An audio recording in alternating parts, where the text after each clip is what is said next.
बिशाह 4 महीना अॻु हाला माहिर जी ख़ैरपुर में अगवा थियल हाफ़िज़ सैफ़ुल्ला मेमण पाण मुरादो वापस घर हाला पहुची वियो।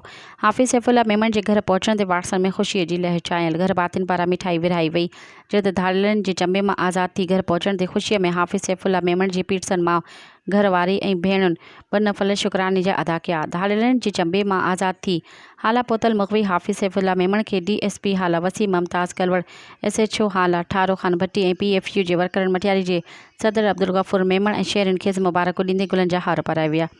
हाफ़िज़ सैफ़ुल्ला मेमण पंहिंजे भाउ हाजी शबीर मेमण सां गॾु मक़ामी सहाफ़ियुनि सां ॻाल्हाईंदे चयो त मूंखे मोटरसाइकिल जे वापारी धोखे सां घुराए धाड़िलनि जे हवाले कयो, जिन भुङ लाइ वाटसन सां राब्तो कयो संदसि आज़ादी लाइ भुङ तलब कंदा रहिया।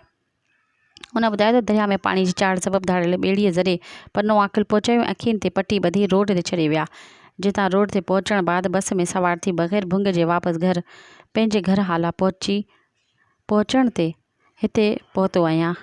मज़ीद ख़बरनि ऐं तफ़सीलात लाइ विज़िट कयो असांजी वेबसाइट www.awamiNewsHD.com ऐं ॾिसंदा रहो अवामी न्यूज़ HD।